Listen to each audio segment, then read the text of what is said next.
Hola chicos, ¿qué tal? ¿Cómo vais?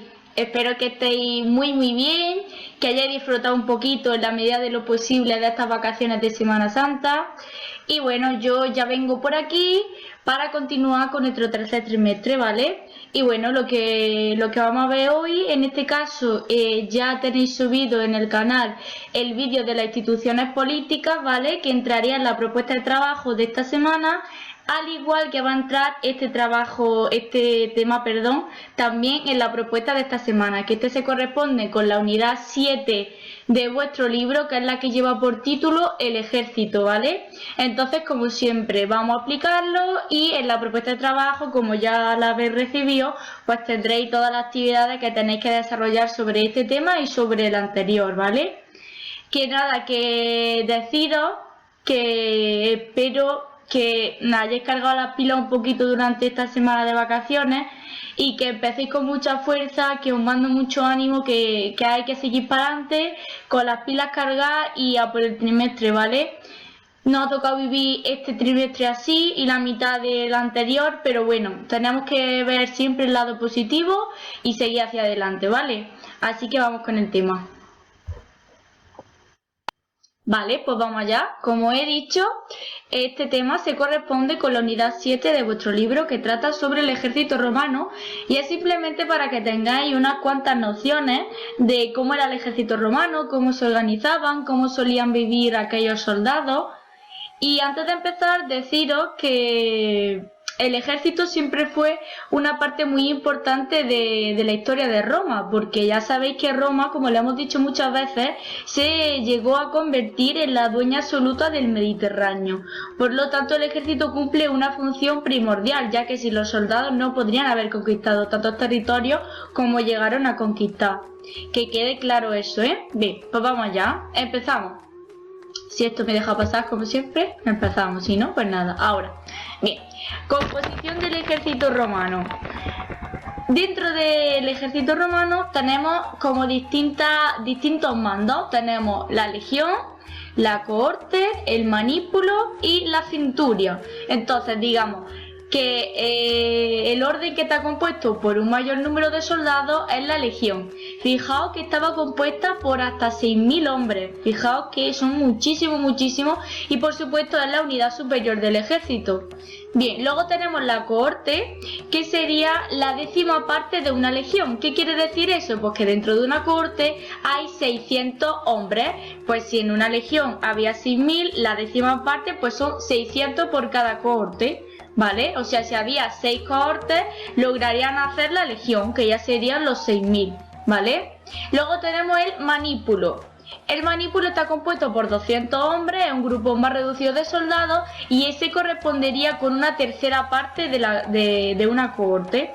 Y por último la centuria, que esta sí que imagino que os sonará más, al igual que la legión.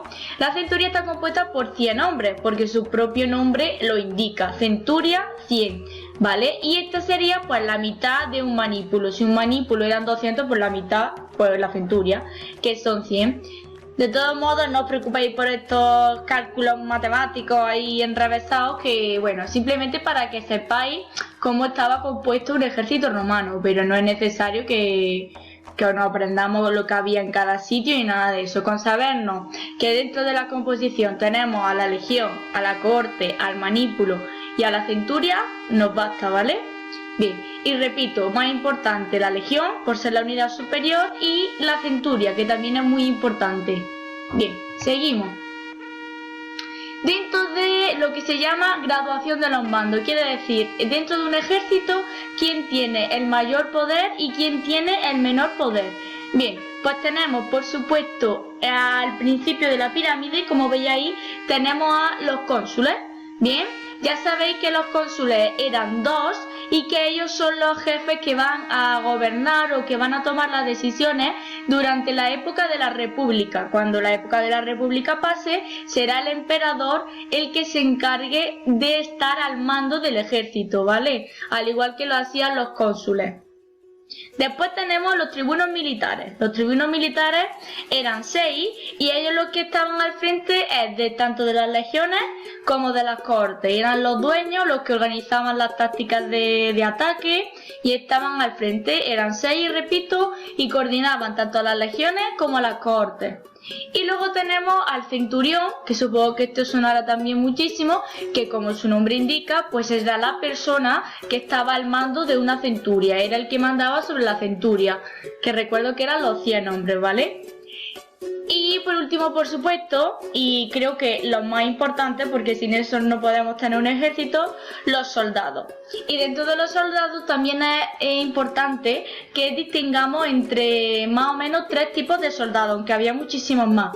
Sobre todo que sepamos que había soldados de infantería, que había soldados de caballería y que también había pues una especie de soldados que estaban especializados en alguna función concreta. Ahora vamos a ver imágenes, ¿vale? Y lo iremos viendo por ahí. Pero que sepáis que el más importante era el cónsul, que era el que mandaba dentro de una legión, y luego le sucederá el emperador en la época del imperio, que luego tenemos tribunos militares, y luego tenemos centurión, que está un escalafón más abajo, y por último los soldados, que de hecho son uno de los puestos más relevantes, pero bueno, son, por así decirlo, estarían en la base de esa pirámide, ¿vale? Bien. Armamento de los soldados. Aquí lo tenéis para que os fijéis bien. Fijaos que, como antes hemos dicho, tenemos que distinguir entre varios soldados. En principio, a la izquierda tenéis el soldado de infantería. ¿Cómo era un soldado de infantería? Pues obviamente llevaba en su cuerpo el casco y la coraza, que era muy importante porque los protegían de los distintos ataques. Y luego llevaban como característica una lanza, que la veis ahí con la flechita, una espada, que también la veis ahí, y el escudo. Y fijaos bien en el escudo, porque el escudo era de tamaño alargado y rectangular, ¿vale? De modo que cuando atacaban, que ahora veremos unas imágenes por ahí, podían ponerlo como su defensa. Entonces todos se cubrían con el escudo y empezaban a avanzar. Y estos eran los soldados de infantería. Bien. Luego a la derecha tenemos el que sería el soldado de caballería. Como su nombre indica, si el soldado de caballería era porque iba montado a caballo, por lo tanto una de las condiciones indispensables es que fuese a caballo. Ahí veis el caballo, que normalmente también se solía cubrir como con una especie de coraza para protegerlo de las flechas y demás. Bien, también llevaban el casco, también llevaban su coraza, y luego fijaos que una de las características que van a diferenciar al soldado de infantería y al de caballería es que mientras que uno lleva una lanza, el otro va a llevar una jabalina, que es lo que se sigue usando hoy en día en los Juegos Olímpicos y demás, ¿no? El lanzamiento de jabalina.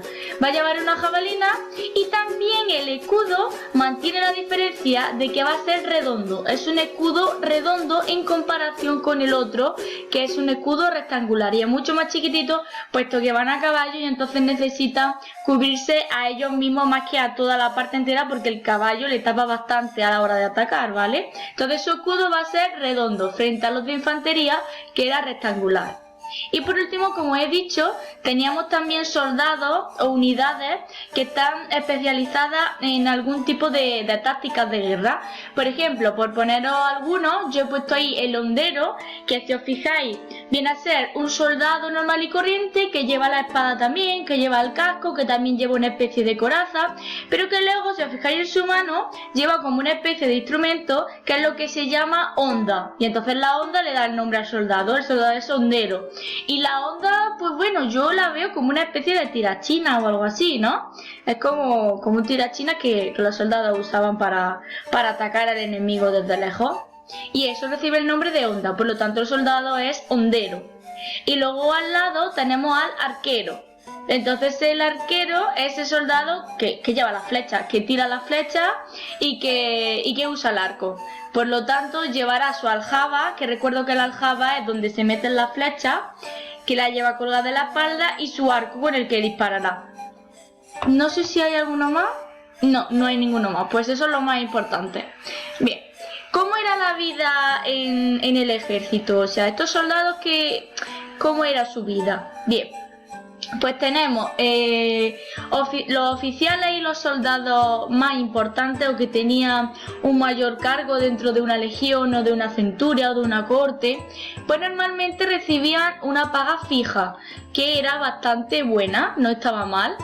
Luego, los soldados aliados, que son los soldados que compiten en las distintas categorías del ejército, no recibían ninguna cuantía ni ningún salario por participar en él, pero sí que el ejército les cubría las necesidades básicas, quiere decir que los alimentaba, que les daba una tienda para refugiarse cuando era de noche, entonces el ejército los mantenía pero no recibían ningún sueldo.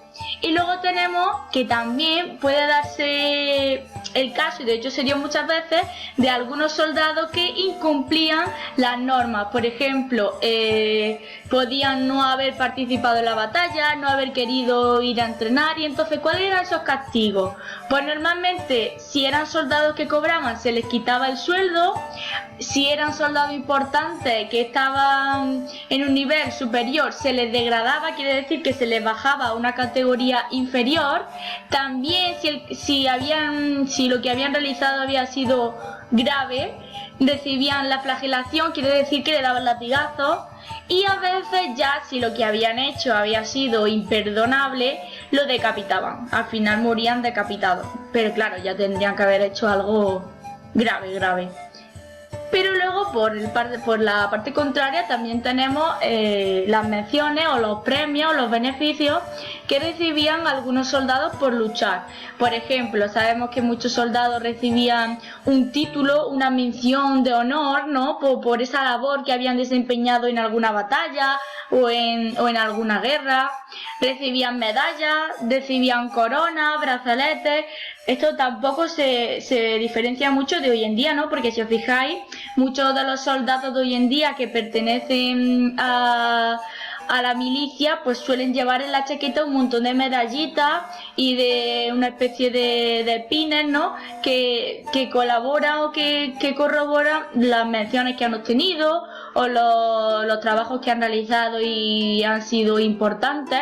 Pues en el ejército romano igual. Y de hecho uno de los mayores privilegios en el ejército era que una vez que el ejército volvía a la ciudad de Roma, pues pudieran desfilar desde las afueras de Roma hasta el Capitolio, que era uno de los templos más importantes, y era un honor poder entrar desfilando y normalmente solían cantar todos los soldados algunos cantos de triunfo por haber ganado una batalla o por haber ganado una guerra, por conquistar una nueva provincia, y entonces era muy importante para un soldado poder entrar desfilando por su tierra, ¿no? De hecho ahí veis la imagen, que es lo mismo, va precediendo el cónsul y luego detrás viene todo el ejército, que sería como la recreación de una entrada triunfal en Roma. Seguimos. La estrategia militar.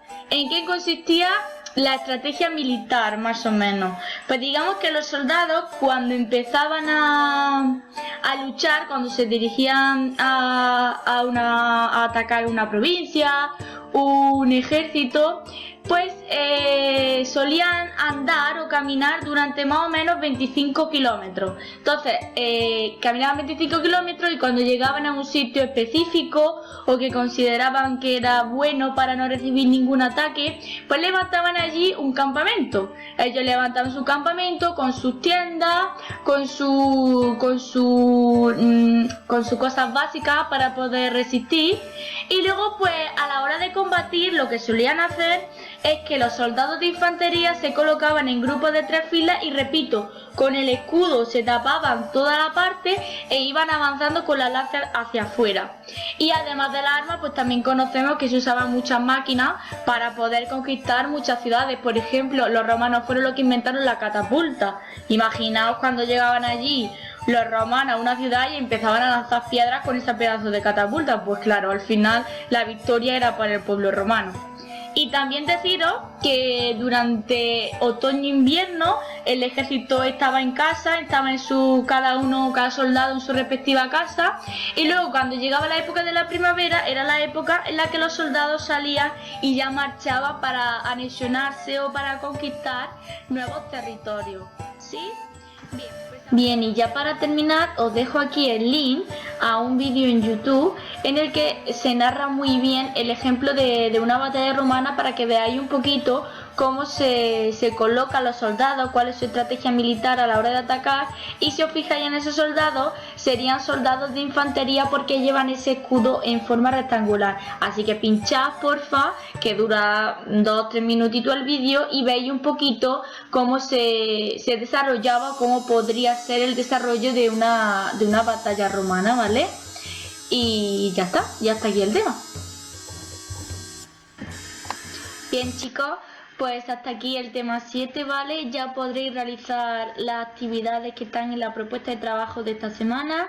Y que nada, que de nuevo os mando mucho ánimo, que os quedéis en casa, que es lo que toca ahora, y que con las pilas cargáis a tope a por este trimestre también, y que os echo muchísimo de menos, y que ojalá que podamos volver antes de que acabe el curso, la verdad, ojalá.